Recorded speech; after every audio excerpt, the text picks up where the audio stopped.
Halo guys, balik lagi di RM Tour bersama saya Randi guys.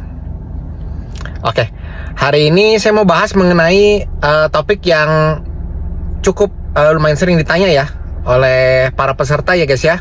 Terutama yang galau mau pilih apply visa Amerika ataupun visa Australia ya guys ya. Jadi ini video untuk kalian yang galau pilih visa Australia atau Amerika ya. Mengenai topik Korandi, lebih gampang mana sih untuk apply visa Amerika atau visa Australia ya guys ya. Ini kita lihat bahasnya dari sisi gampang atau enggaknya dulu ya guys ya, dari berkas-berkas berarti ya. Oke. Nah, pertama kita harus lihat dulu nih berkas yang dibutuhin antara visa Amerika dan visa Australia gitu guys ya. Nah, kalau misalnya visa Amerika gitu ya, sebenarnya simple banget ya. Kalian itu standar lah ya, yang biasanya itu standar yang seperti paspor terbaru ya. Paspor lama boleh lampirin juga. Abis itu nanti foto 5x5 latar belakang putih khusus visa Amerika ya. Kemudian ada kartu keluarga dan akte lahir atau KTP. Nah, ini yang kakak dan akte lahir ini sifatnya jaga-jaga ya guys ya. Jadi hampir jarang banget ditanya, tapi ada yang pernah ditanya gitu guys ya.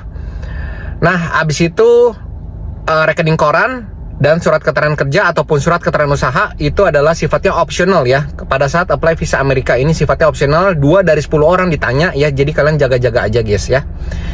Karena memang bukan syarat wajib ya guys ya untuk apply visa Amerika ya. Kemudian ada namanya DS-160 dan lalu terakhir adalah appointment atau konfirmasi janji temu ya, untuk pada saat kalian interview di embassy atau kedutaan Amerika ya guys ya, bisa di Surabaya maupun Jakarta ya.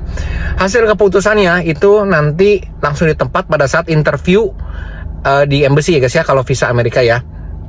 Nah, kalian wajib hadir datang ke embassy ya, bawa kelengkapan kalian, lalu kemudian interview ya. Dan lalu nanti hasil keputusannya detik itu juga ya. Kalau misalnya di Jakarta kertas putih di approve, kertas pink ditolak, dan kertas kuning itu artinya kalian harus nunggu ya. Nunggu hasilnya sekitar 1-30 hari ya. Nah, kalau di Surabaya itu hasilnya kalau misalnya approve adalah warna hitam. Kalau misalnya di reject itu kertasnya warna putih justru ya. Nah, kemudian kalau misalnya disuruh nunggu juga kertasnya sama, kertas warna kuning ya. Nah, itu nanti kalian 4-5 hari kerja itu kalian nanti kalau dia approve ya, itu nanti terbit visa ya. Visanya dicetak di paspor kalian nanti sekitar 4-5 hari kerja normalnya. Itu nanti dicetak terus kemudian bisa di delivery option, bisa dikirim ataupun ambil sendiri di VFS Global ya guys ya. Nah, itu dari syarat untuk visa Amerika ya. Itu jelas dan ada yang optional, ada yang wajib ya. Nah, kalau misalnya visa Australia ya, ini syaratnya rata-rata wajib ya guys ya. Ini kalian harus ada ya gitu ya.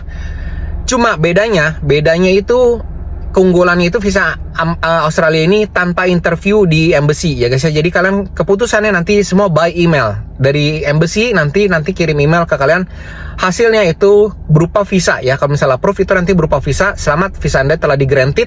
Kalau misalnya di reject itu juga nanti ada tulisannya maaf Anda belum memenuhi kualifikasi syarat-syaratnya gitu guys ya. Nah, itu sebenarnya penolakan secara halus ya. Jadi kalian nggak usah terlalu ambil pusing, nanti bisa apply ulang lagi ya. Nah, kalau syarat di visa Australia itu yang syarat yang mirip-mirip dengan visa Amerika itu seperti biasa, paspor baru, paspor lama, cap. Kalau misalnya ada cap nanti di scan ataupun foto nanti ya.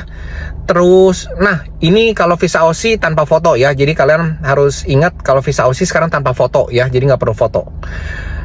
Terus kemudian kartu keluarga, akte lahir, KTP itu wajib ya. Akte lahir sebenarnya bisa ganti KTP. Jadi tenang aja kalau misalnya akte lahir saya nggak ada nih kok, berarti kalian ganti KTP, gampang ya. Nah, setelah itu nanti ada rekening koran ya sebagai bukti penguat kalian, itu wajib. Habis itu nanti bisa berupa aset ya, aset yang sisi cash ya, misalnya deposito ya, ataupun kalian ada misalnya investment di saham ataupun di kripto, itu bisa kalian screenshot ya, nanti bisa lampirin sebagai bukti penguat ya. Kemudian untuk kalian yang bekerja itu nanti ada lampirin surat keterangan bekerja, slip gaji ya guys ya. Nah, kemudian ada kalau misalnya usaha, kalian lampirin surat keterangan usaha ya guys ya. Itu mau berupa NIB ataupun SKU ataupun SIUP ya. Itu nanti kalian lampirin, oke. Sebagai apa kok? Sebagai penguat ya guys ya. Itu wajib. Itu masuknya kriterianya, ku bilang kalau visa Australia itu wajib ya, biar good, biar bagus ya. Jadi kalian kalau apply di saya maksudnya nggak setengah-setengah lah, maksudnya jangan nanggung-nanggung, maksudnya kalau misalnya ada bisa lampirin aja gitu guys ya. Oke. Nah, hasilnya nanti semuanya ini nanti pengerjaannya kalau visa Australia itu by sistem online semua guys ya. Jadi kalian nanti tinggal scan ataupun foto, tinggal kirim berupa PDF ataupun foto JPEG ya. Nanti tinggal kirim ke WhatsApp ya. Nanti tinggal apply. Nah kemudian nanti hasilnya itu tanpa interview. Jadi kalian nggak perlu capek-capek untuk persiapan interview segala macam ya. Jadi lebih simple sebenarnya. Untuk berkas ya, untuk berkas sebenarnya lebih simple Amerika, betul. Cuma kalau misalnya berkas Australia itu lebih terperinci aja ya, lebih detail ya, lebih detail. Nah cuma kalau misalnya hasil keputusannya itu lebih simple visa Australia, karena tanpa interview kalian nanti hasilnya by email aja ya. Jadi kalian nggak perlu capek-capek persiapan, nggak perlu capek-capek untuk datang interview ke embassy gitu ataupun kedutaan ya guys ya, seperti visa Amerika ya. Nah itu semua oke, udah saya jelasin ya secara cepat tapi sangat informatif dan detail banget ya.